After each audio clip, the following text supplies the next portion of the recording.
Je te vois flou finalement. C'est le truc bête.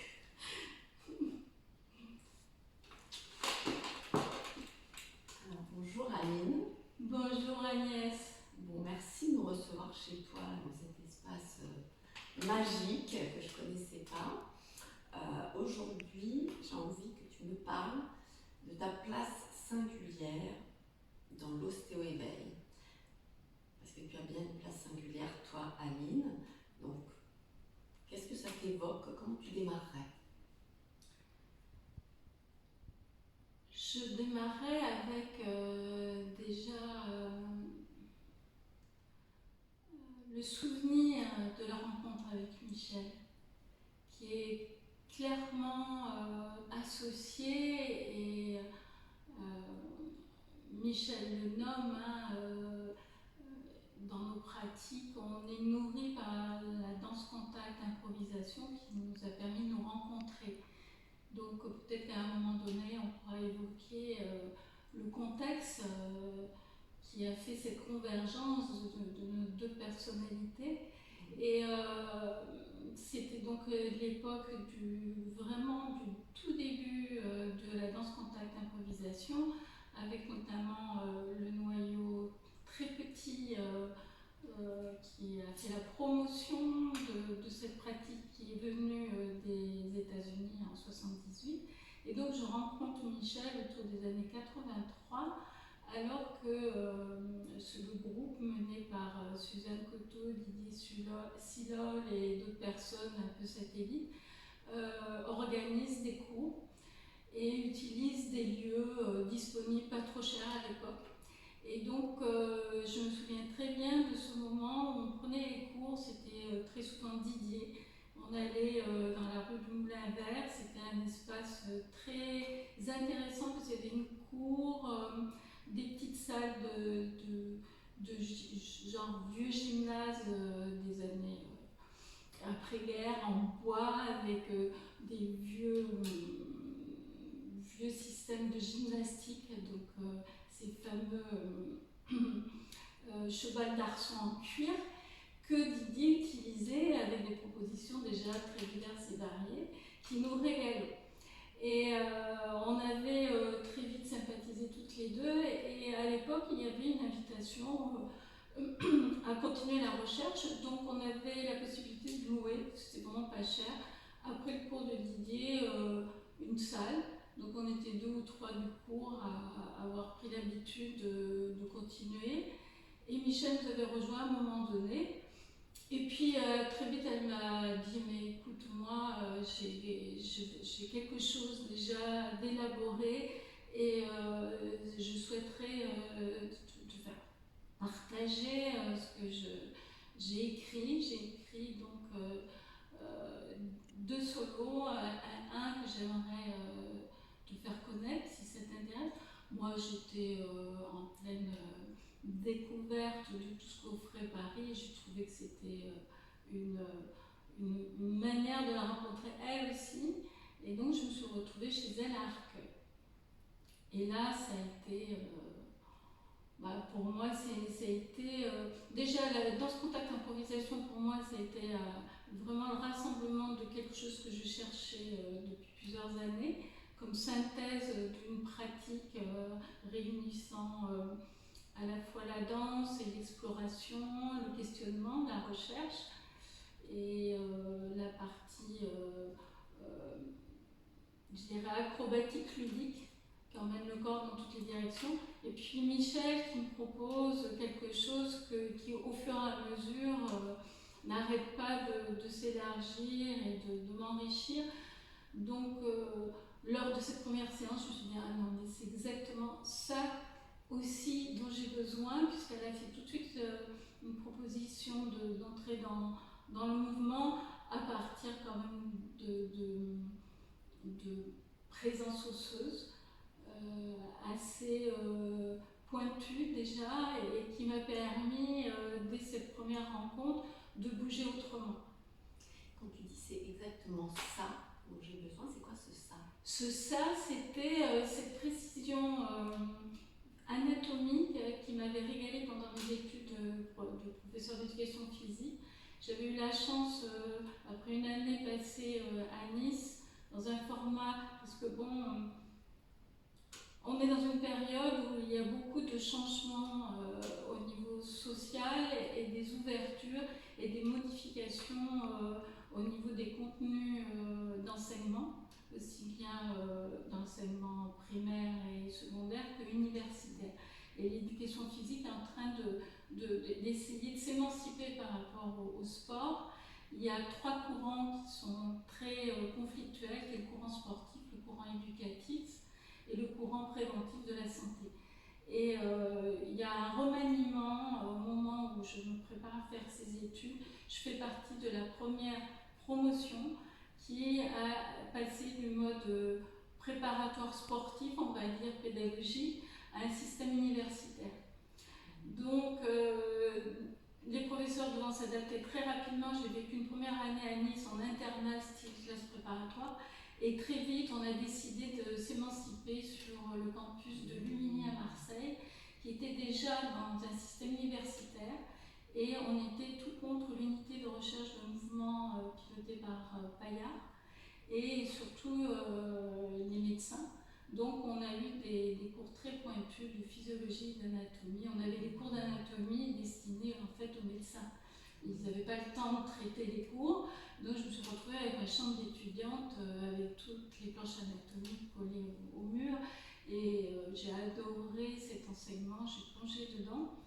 Et d'un seul coup, j'ai réactualisé ce potentiel avec Michel, mais en interne. Et nous, on nous avait demandé d'essayer de trouver des moyens Il n'y avait pas eu encore Blandine Calais qui avait donc offert ces dessins en volume et on n'était pas encore dans ces pratiques somatiques qui existent maintenant.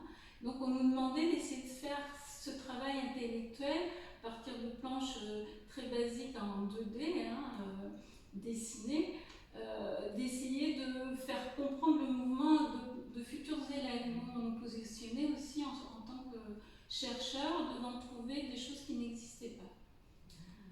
Donc, avec elle, j'ai vraiment trouvé des éléments de réponse, puisque très vite, j'ai senti qu'il y avait ce positionnement de trouver des moyens d'échauffer le corps, de lui donner une disponibilité, que nous avait demandé aussi d'essayer de trouver.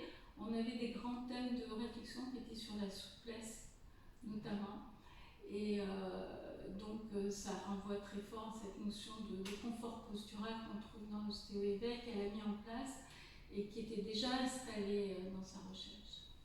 Comment on peut amener un danseur dans des extrêmes sans qu'il s'abîme. Et ça a tout de suite fait que je me suis dit, mais là, c'est extraordinaire comme rencontre. Et après cette première rencontre Alors après cette première rencontre, bien sûr, j'ai complètement accroché à la dimension de ce qu'elle m'offrait, tant dans la qualité et je dirais le côté novateur de déjà ce qu'elle mettait en place. Elle était en train de terminer ses études d'ostéopathie et elle était en train d'enclencher son diplôme de professeur de danse, puisque là c'est pareil au niveau légal, c'est de plus en plus cadré en France et il fallait avoir un diplôme d'enseignant. Moi j'avais l'équivalence en tant que professeur d'éducation physique, mais elle, si elle voulait continuer à mener son cours de professeur de danse contemporaine à Arcueil et obtenir des salles, elle tenait à se donner les moyens de ça. Michel, pour moi, ça, c'est une caractéristique, c'est quelqu'un qui a des désirs très forts et qui sait mettre en œuvre tout ce qu'il faut pour réaliser ses désirs, et quitte à mettre des années et se former. Donc je l'ai vu dans plein de directions différentes pour alimenter des nécessités, pour accompagner ces projets. Parce que ces projets sont pluriels, on pourrait en rediscuter. Mais, donc cet engagement pour moi, l'accompagner, ça a stimulé cette énergie commune de recherche et de voir jusqu'où ça allait, même si on ne savait pas trop où ça allait aller. Et tu dis l'accompagner. Alors l'accompagner, ça consistait en quoi? Alors l'accompagner, c'était déjà réussir à réaliser ce qu'elle me proposait de faire, c'est-à-dire que tout ce qu'elle m'a proposé passait d'abord par elle. Donc elle avait écrit une danse qu'elle dansait, qui était un solo. Et elle en avait écrit deux, un qu'elle a interprété et un qu'elle m'a offert d'interpréter, qu'elle a considéré que c'était donc moi qui devais le danser. Donc il a fallu que je sois à la hauteur aussi des exigences techniques que ça impliquait.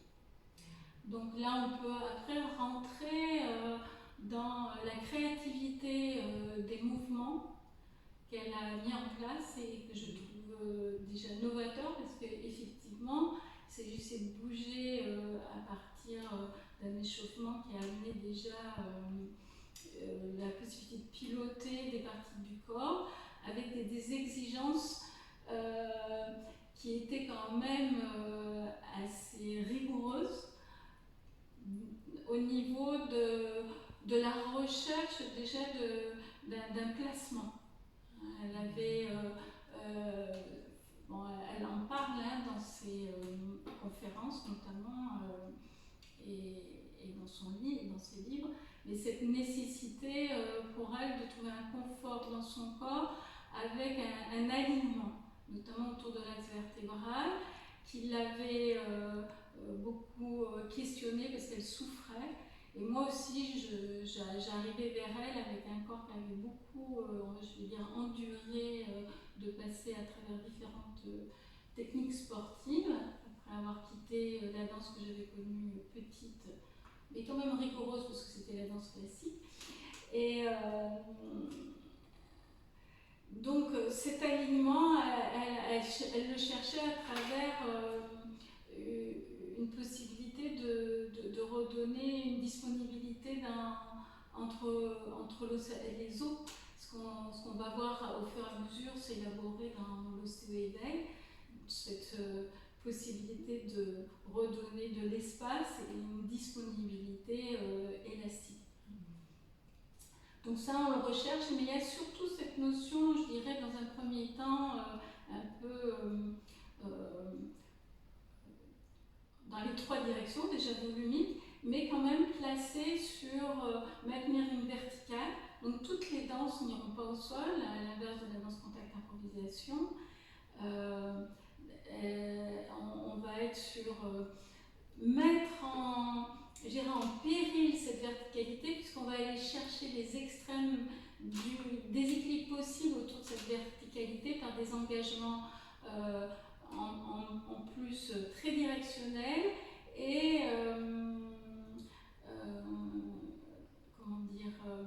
rapides, parce qu'on va utiliser un support rythmique divers et variés, mais surtout emmené par un support rock et punk. Donc quand après il va falloir se mettre à se synchroniser ensemble, parce que les deux duos à un moment donné elle va les réunir et on va aussi danser ensemble avec des simultanéités voulues et des moments où chacune fait ce qu'elle a à faire et d'un seul coup au quart de seconde on se retrouve dans des simultanéités sur des suspensions, sur des sauts. On a sorti le métronome, on était scandés par le métronome dans nos répétitions. Oui. Et toi, du coup, qu'est-ce que tu dirais comment tu as vécu justement de rentrer, parce que tu fais entendre que tu rentres dans le monde de Michel, parce que c'est un monde qui te parle. Oui. Voilà. Et est-ce que tu peux dire quelque chose de comment toi, comment tu l'as vécu, ça, quelle trace ça te laisse maintenant? Qu'est-ce que tu en dirais maintenant? La trace, c'est que très vite, c'est révélé pour moi ce support de déplacement qui tournait autour des animaux. Elle explique très clairement, j'aime bien, dans un test qu'elle a sorti, les danses étaient écrites avec une très grande films d'animation. Donc c'est vraiment l'image de la BD avec des rythmes qui sont très rapides et un peu systématiques dans les dessins animés. Elle a réussi à clarifier, à simplifier. Donc il y a l'idée de côté minimaliste qu'on retrouve aussi dans l'énergie de la danse contact, qui essaye d'amener une fluidité dans les mouvements avec le juste nécessaire et suffisant, avec le minimum d'énergie. Et donc la préférence était donnée à cet état graphique qui supportait des états animaux traduits par un corps debout dans des variantes toniques. Donc on était sur des choses rythmiques et toniques assez intenses, et aussi avec l'idée qu'on allait chercher l'extrême de l'allongement sans être rigide. Donc ça c'était, je dirais, quelque chose dans lequel j'ai aimé me découvrir et prolonger des états que j'ai pu vivre dans certaines pratiques, parce que je venais aussi de la course à pied, de la gymnastique, et il y a cette nécessité de passer par des états comme ça, toniques et relax dans la gymnastique, et des enjeux aussi d'équilibre-déséquilibre qu'on retrouve dans notamment la gymnastique rythmique et sportive. Donc tout ça, ça me paraît en même temps l'amener dans des qualités très particulières déjà. Voilà. Et ça résonnait avec ma rencontre avec dès 80, j'ai rencontré mon compagnon de vie qui était Antonio Garcia, qui est un nom d'artiste toujours actuel, qui est Antonio Garcia León Uchi Kyoto, qui lui-même était dans cet esprit de bande dessinée et de graphisme. Donc ça a résonné très fort, et il m'a fait découvrir tout un monde à la fois artistique et musical, puisqu'il était aussi musicien. Et il s'avère qu'en fait, il avait rencontré dans ses pérégrinations underground, avant de me rencontrer, il avait déjà rencontré le compagnon de Michel. Donc c'est pas tout à fait par hasard que le groupe Cocotte Minute s'est trouvé être un groupe. Raconte-nous Cocotte Minute. Donc ça m'amène à quand même présenter, ça c'est les premiers jets offerts pour faire connaître, donc sous forme de... On ne disait pas flyer à l'époque, on n'avait que les photocopieuses. Michel, pour faire connaître ses cours, elle faisait des photocopies, et avec Didier, elle allait avec de la colle placarder des informations dans Arcueil et la périphérie, parce qu'il n'y avait pas tous ces médias qu'on a maintenant pour se faire connaître. C'était vraiment le bouche à oreille et l'information locale. Et donc le groupe Cocotte Minute, elle le présente donc comme deux danseuses, Aline Leclerc et Michel Taranto, une chorégraphe elle-même, et deux plasticiens, Didier Chaboch et Antonio Garcia, parce que Didier il aimait bien aussi faire des réalisations voilà, de collage, d'architecture, et puis surtout des pochoirs. Et elle nous présente comme étant un groupe qui circule depuis 1984 dans les concerts. On verra peut-être tout ce qu'on a pu faire, les défilés de mode, les discothèques, les expositions dans des lycées, et on intervient comme des propositions. Elle dit espace éclair, elle l'a dit à un moment donné, je l'ai retrouvé, je trouve que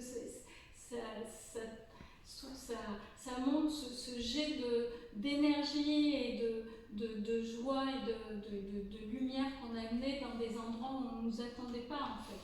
Parce que c'était des lieux alternatifs où il y avait essentiellement soit des plasticiens et surtout de la musique. Et Michel a tenu à faire rentrer la danse, et il fallait oser. Et toi, justement, comment tu as vécu ça? Moi, j'ai vécu ça comme un engagement, c'était envers et contre tout. Hein, quand on a démarré cette énergie, on n'a pas arrêté de monter. C'est pour ça que le terme de cocotte est venu de ces solos qui étaient donc partis d'un clin d'œil à la poule, à la cocotte qui gratte, parce qu'il y a beaucoup de déplacements, dont un qui a été repris à un moment donné, il sera mis un peu en vedette dans des présentations de déplacements un peu originaux dans les chorégraphies. Et il y a eu d'abord notre groupe qui a été présenté comme étant les cocottes, mais comme il y avait toujours quelque chose en route chez l'un, chez l'autre, et surtout pour les deux danseuses, c'était un peu comme quelque chose qui boue. Et à l'époque, Michel et moi, on fonctionnait beaucoup avec la cocotte minute pour faire les repas. Donc, ça nous a bien parlé d'associer ce côté bouillonnant, vif et, on va dire, giclant comme de la vapeur sous pression. D'ailleurs, ça me fait penser que ça résonne beaucoup avec la tension-compression de la tenségrité. Il y a quand même déjà des choses qui sont en route pour permettre un jour, on verra en 2011, quand Michel a rencontré les lignes et la biotenségrité. Donc cet engagement-là, il me parlait beaucoup pour répondre un peu à cette question. Et ça me renvoyait à quelque chose qu'il y a en nous.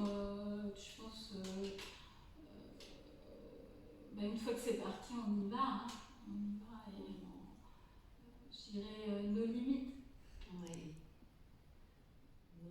Nos limites, avec quelque chose qui est toujours, avec cette notion de respect qu'on retrouve comme une éthique dans la personne de Michel et donc dans la pratique qu'elle nous offre, de permettre de se respecter soi. Et donc, si on se respecte soi, on va être d'autant plus respectueux envers les autres. Et quand on performe, d'être complètement, parce qu'on est rentré et qu'on est au mieux en rapport avec soi-même, on est dans une ouverture extrême avec les autres et donc avec un public.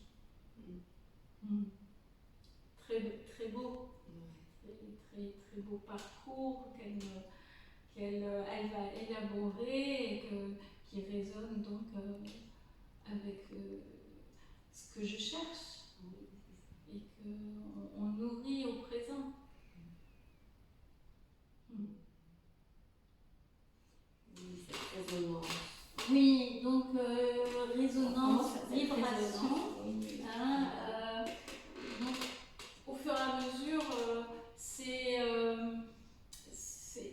se sont élaborées donc des pratiques qu'elle essayait sur elle, qui étaient donc issues, comme elle en parle dans ses livres et dans ses conférences, de tout ce qu'elle a traversé dans ses spécialités, en histologie, en embryologie, spécialiste de la voix en étant phoniatre ORL, en allant chercher aussi des pratiques comme la bioénergie, donc des lectures sur la vibration, sur les états émotionnels.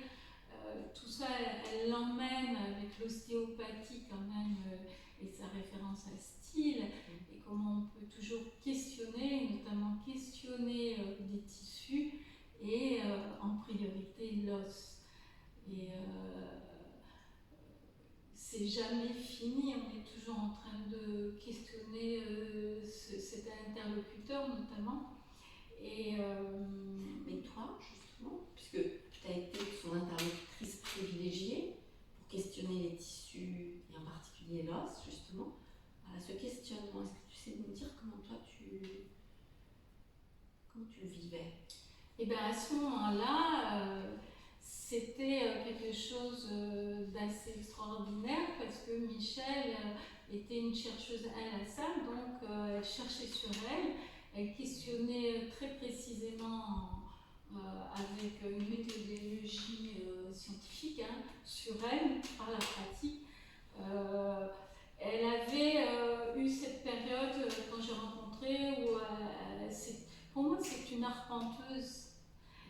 Bon, sa chorégraphie s'appelle Asphalte, mais c'est une arpenteuse, on pourrait dire un personnage, si on renvoie à l'idée, c'est Oline avec ses grandes jambes et son côté, voilà, qui est à la fois vraiment l'axe artiste, mais qui est en même temps très précise. Donc Michel est allé chercher aussi des recentrements par des marches dans des pays, jusqu'en Himalaya, où elle s'est rencontrée dans des marches solitaires, où elle se retrouvait à percuter aussi ses bornes osseuses. Et c'est comme ça que cette résonance est arrivée dans son corps, comme quelque chose d'essentiel pour elle, pour accéder à l'essence de son être. Et donc elle a essayé de me le donner et de voir est-ce que ça marchait aussi pour moi. Et donc on a beaucoup fait comme ça, on pourrait dire une sorte de porosité, qu'on retrouve d'ailleurs dans l'os, inhibition, aussi d'écouter, de me lire, d'écouter mes verbalisations, mes moments de saturation, parce qu'à un moment donné, on allait jusqu'à y aller franco, on est allé vraiment très loin dans ce que pouvait, je dirais, encaisser l'ossature. C'était des moments où il y avait le punk, le pogo, donc aussi comment dans la vitesse on peut faire que deux corps se rencontrent, et ça a résonné avec quand même la performance de Steve Paxton en 72, qui avait proposé quand même une expérimentation de danseurs qui essayaient de ne pas s'éviter et donc de se rencontrer et de faire ce qu'ils savaient faire. Donc il avait utilisé quand même des danseurs et des gymnastes et des gens ayant pratiqué l'aïkido, mais quand même il y avait cette idée de ne pas éviter l'aléatoire et de laisser les corps se choquer pour interroger les forces physiques. Donc on ne quittera jamais avec Michel la physicalité et les matériaux biologiques et ce qu'ils peuvent renvoyer en termes de qualité, de résonance et donc d'émergence de possibilités de nouveautés de mouvement. Elle va parler de pouvoir laisser partir de nouveaux modes gestuels. Et du coup, parce que tu fais entendre, on parle de porosité. J'entends que c'est une manière de parler de votre collaboration dans cette recherche, en fait, parce que tu as une vraie place dans cette recherche, qui est celle qui travaille avec elle, en fait. Qu'est-ce que tu peux nous en dire plus de cette porosité?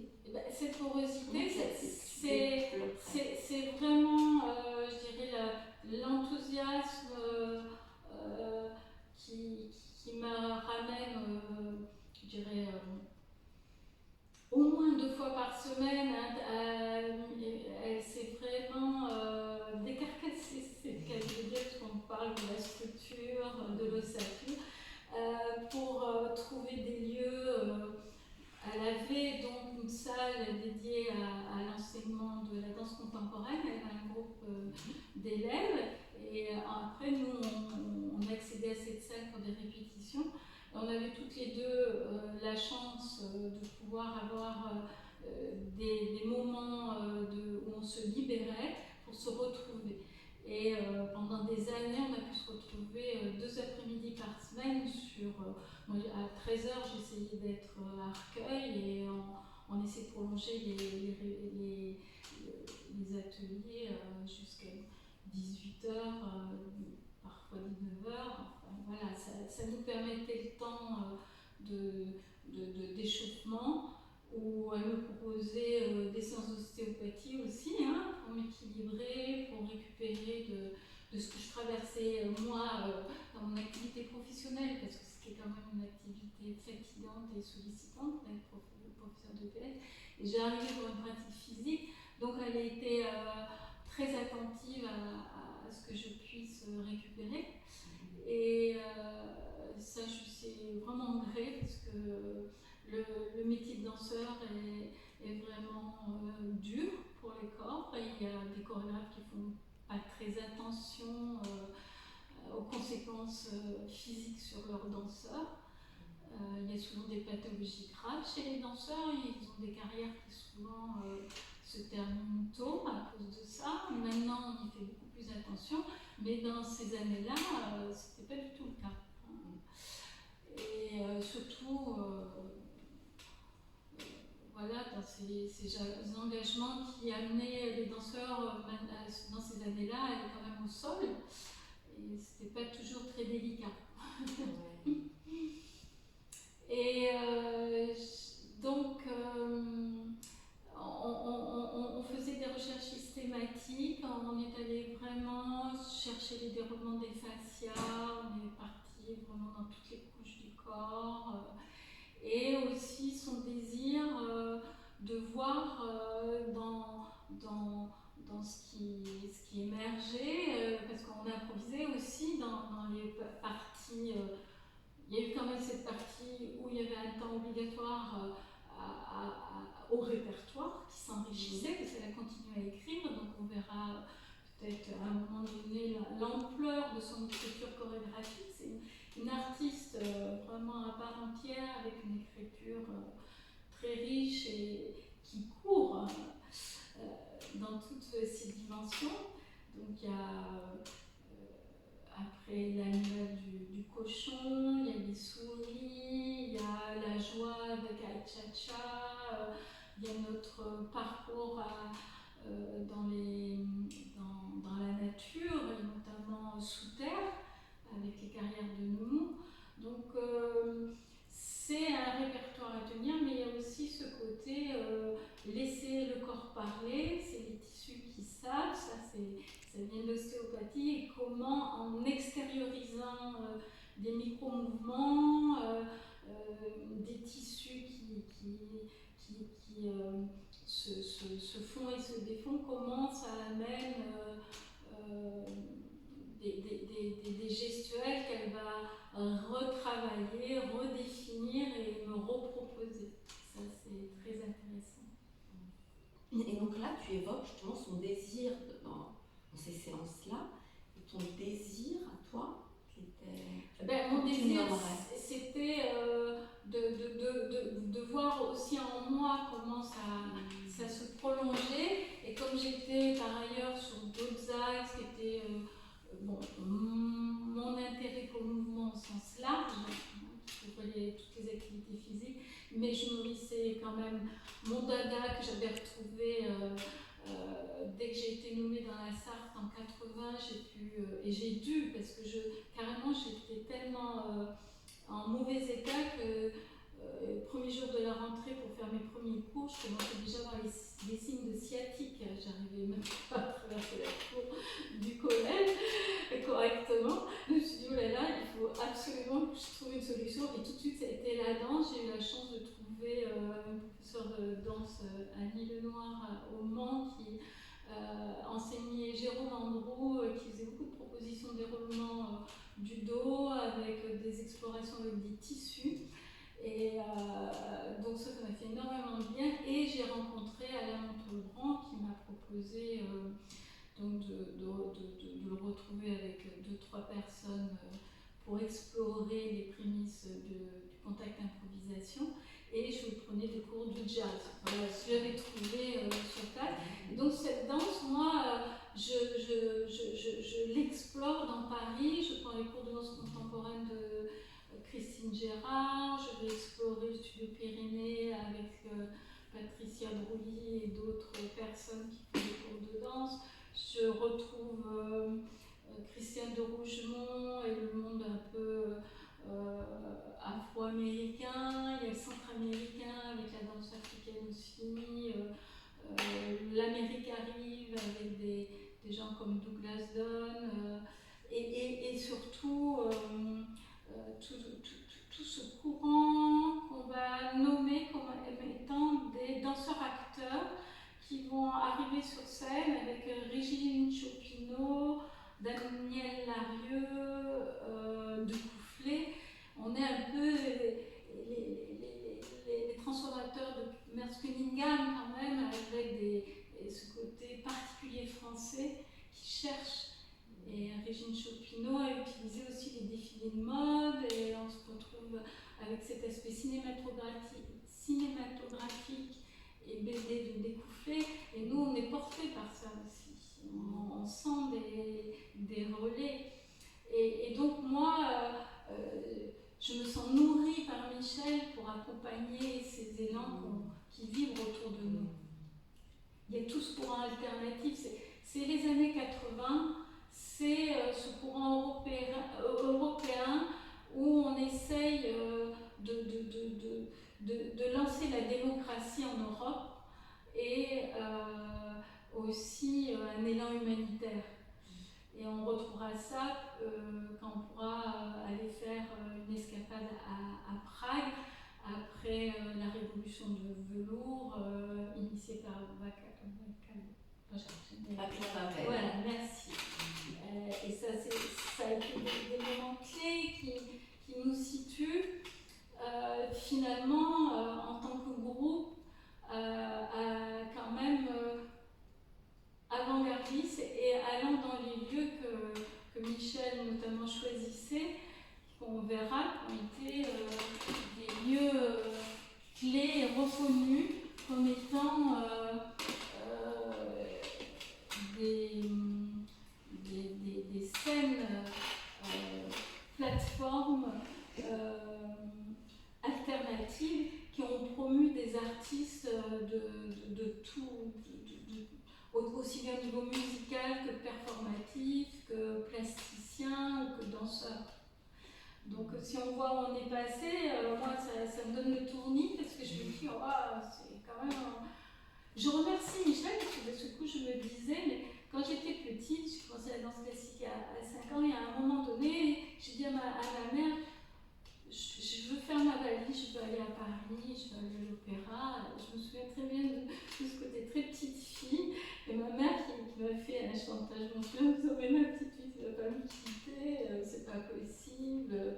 Et il y a eu, quelques années plus tard, cette fameuse série, c'était le début de la télé, en noir et blanc, et il y a eu L'âge tendre, qui est une série télévisée très connue, qui a eu beaucoup de succès parce que justement toutes les fillettes comme moi se sont reconnues dans ce scénario d'une fillette qui est filmée sur l'Opéra de Paris et qui montre la dureté de ce que c'est que vouloir être danseuse et les compétitions qu'il y a et les enjeux. Et d'un seul coup, en repassant tout ça, je me suis dit, ben en fait, avec Michel, j'ai réalisé un rêve de petite fille qui est d'aller danser à Paris. Merci.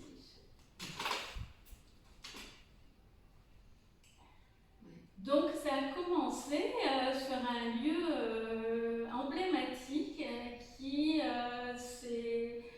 ces deux solos, on les a emmenés à la discothèque qui s'appelait El Globo, mais à ce moment-là, ça a été réservé pour quelque chose qui s'est appelé les 120 nuits, c'est-à-dire 3 fois par semaine, pendant 40 semaines, il y a eu des événements musicaux, et c'était notamment du rock et du punk qui étaient programmés, avec des artistes, et nous on est arrivés sur la fin de la programmation au moment où ils allaient enclencher sur promouvoir le hip-hop, on disait à l'époque hip-hop, parce qu'en 80 il y a eu cette arrivée de cette danse au sol qu'on voyait dans tous les coins des immeubles sur des cartons avec les mômes qui tournicotaient, et il y avait Sydney et d'autres personnes qui sont arrivés, notamment DJ Dynasty, après, c'était la scène hip-hop.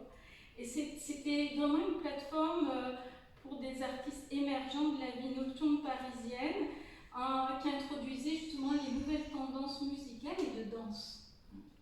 Et on a commencé comme ça. Et Michel a enclenché donc ces chorégraphies qu'on est allé amener dans des lieux différents. On a eu la possibilité d'aller au lycée Raspail, qui pareil, un chef d'établissement qui acceptait dans cette mouvance de programmer un groupe de musique, un défilé de mode, un groupe de danseuses, et c'était extraordinaire. Elle a pu donc aussi avoir au sein d'Arcueil la possibilité de présenter son son solo, des créations des chants révolutionnaires. On est allé au Rex Club, qui était aussi une scène musicale alternative, pareil, accueillant des artistes internationaux et locaux. On s'est retrouvés à amener la danse où on ne l'attendait pas, parce que là c'était vraiment quand même très rock punk au Fahrenheit, à Issy-les-Moulineaux. Et c'était très important parce que ces lieux étaient vraiment fondateurs quand même d'un engagement politique de vouloir tisser un réseau social. Les années 80, c'est le sport pour tous, c'est le sport de masse, c'est donner la culture à tous. C'est Beaubourg qui arrive avec l'accès gratuit. On rentrait, on sortait dans Beaubourg, tout était accessible gratuitement. Il y avait des gens qui dormaient, je crois, qui se lavaient à Beaubourg, tellement que c'était libre. Et il y avait plein d'espaces comme ça, de volonté politique d'ouvrir. Même les galeries à Paris, c'était des mini-musées où on pouvait pousser la porte et voir des artistes de renom. C'était extraordinaire.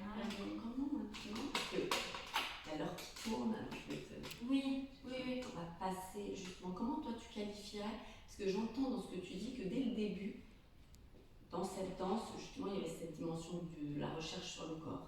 Oui, tu l'annonces depuis ta première rencontre à Arcueil avec Michel.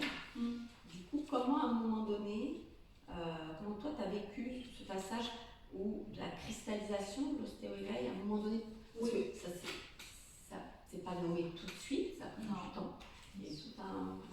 Et donc, comment toi tu dirais ce passage de justement ce moment des années 80 qui a été constitutif pour vous, pour votre collaboration artistique, en fait, avec Michel, avec bien sûr toujours cette attention au corps, le respect, les tissus qui savent, etc.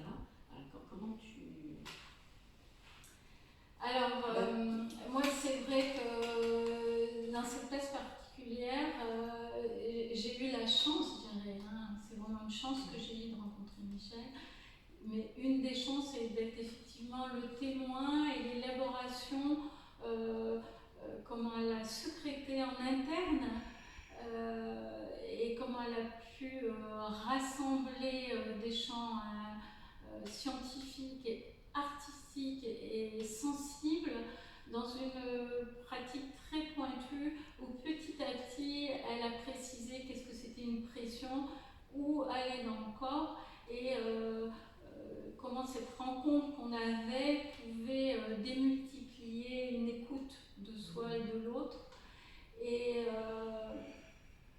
l'ostéo-éveil est apparu dans ce rassemblement de pratiques qu'elle a systématisé d'abord autour de l'organos. Elle a fait un très bel article qui est apparu dans la revue EPS, parce qu'elle a fait un lien à un moment donné avec le monde de l'EPS en allant rejoindre aussi un groupe de professeurs d'EPS qui travaillaient à l'ENSEP, qui s'appelait l'harmonie de l'aide.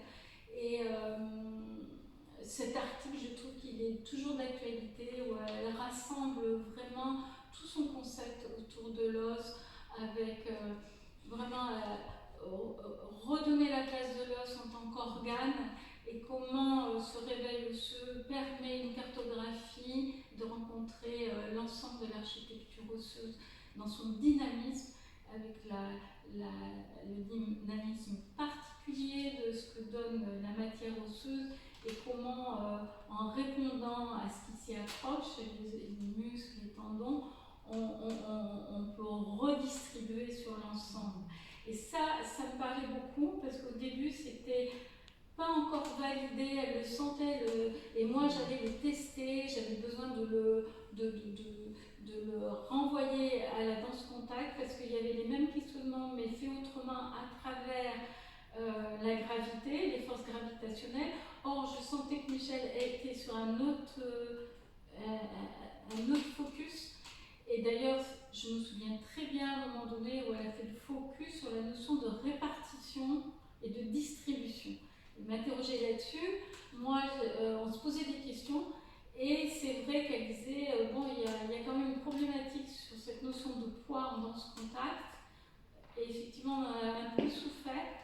Il y avait, je dirais, des absences de vécu et de retour du sol. Par contre, ces questions, je les ai retrouvées à travers le travail de Nita Little, qui a beaucoup travaillé sur le retour, son pilotis, comment ça distribue dans le corps. Et Michel, elle cherchait encore autre chose. Et je sentais qu'elle trouvait, mais qu'elle n'avait pas validé. Et ce qui a permis de valider, c'est sa rencontre avec la tenségrité et la biotenségrité divine. Et ça, moi, vraiment, je suis remplie de ces étapes et aussi très clairement de la spécificité du travail de Michel. Parce que la biotenségrité, c'est quelque chose, mais son travail extrêmement rigoureux et pointu de chercheuse, il est unique, il est vraiment spécifique. Oui, il est unique. Ouais. Et en quoi il est unique? Comment tu dirais? Il est unique dans, je dirais, un positionnement à la fois rigoureux, mais comme on disait, j'avais le mot tout à l'heure, c'est-à-dire qu'on va à l'économie, vraiment essayer de faire quelque chose qui soit utilisable ici et maintenant. Donc il y a ce côté rapport au présent et pouvoir être efficace. Voilà, minimaliste. On était quand même dans ce courant, dans le graphisme et dans le courant artistique, mais là, elle l'a introduit dans le côté minimaliste aussi, dans une pratique qui peut rendre service. Donc rendre service déjà à soi, mais rendre service aussi dans la possibilité de la prévention, comment on peut, dès qu'on a une tension, une douleur, comment on peut trouver une solution. Et moi je trouve, c'est un peu une guillemets que je mets, mais c'est ma trousse de secours, l'ostéo-éveil. Je sais que je peux aller n'importe où, qu'avec ce que je suis, je peux, en état d'urgence, trouver une solution et pouvoir aller vers une guérison si je me suis mis en situation de perdre un équilibre dans mon corps. C'est un peu comme ça qu'on peut définir la santé, c'est-à-dire c'est la perte d'harmonie dans son corps et comment Michel propose des chemins de réharmonisation, de rééquilibrage qu'elle va préciser avec la tenségrité, c'est-à-dire un rééquilibrage de force interne.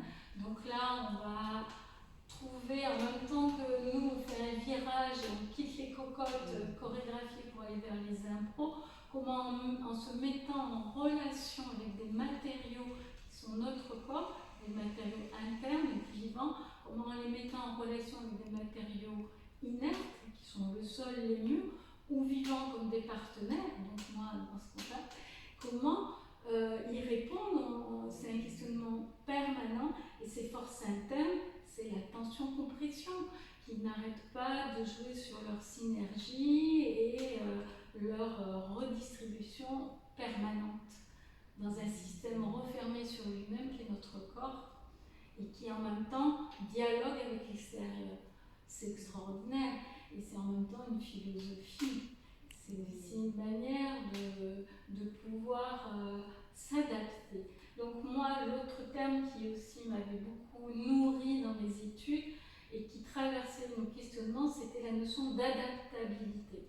Parce que sont arrivés dans les années 80 beaucoup l'exploration du plein air, de la nature, avec des activités qui ont commencé à beaucoup progresser comme l'escalade, la glisse. Moi j'ai vu arriver les skateboards, j'ai vu arriver l'escalade à main libre, le deltaplane, et fameuses des pédagogues du ski qui ont enseigné le ski non pas avec une technique sur modèle, mais qui, on apprend le ski parce qu'on s'adapte. On skie sans bâton, on met les enfants en situation de jouer sur des transferts d'appui, d'équilibre-déséquilibre. Et tout ça, moi j'étais remplie aussi des pratiques qui allaient chercher vers les pédagogies non directives, la gestalt-thérapie, Carl Rogers, aussi tout ce qui était de la psychanalyse, en passant par Freud, Rey, l'AEH avec le reste musculaire, moi j'étais remplie de ces pédagogies comme freinées. J'ai été pris en charge très jeune par un couple d'instituteurs pédagogie freinée, et avec donc à mettre l'apprenant au centre du système. Donc avec la biotenségrité et la tenségrité, moi je me régale de retrouver quelque chose qui est arrivé avec la cybernétique, mais qu'on n'arrivait pas à mettre dans le corps. Là, c'est extraordinaire. Oui, tu dis mettre l'apprenant au centre du système. Est-ce que tu as vécu ça? Oui, toi, est-ce que tu t'es retrouvée au centre du système dans tes apprentissages? Alors, avec Michel, je me suis retrouvée, bien sûr, respectée, et aussi, je dirais, actrice. C'est bon. Et en quoi tu étais actrice? Actrice dans le sens que je m'appropriais, grâce à elle, des parties de mon corps qui étaient encore inconnues. Donc c'est une immense ouverture sur mieux se connaître et pouvoir après chercher seule. Et donc à un moment donné, c'est vrai que elle m'a tellement remplie que je lui ai dit, écoute Michel, moi il faut absolument que je commence à transmettre. Alors c'est évident que je transpirais de ça, que déjà avec ma manière d'enseigner, et d'ailleurs j'ai fait très peu de publications, mais j'en ai fait une.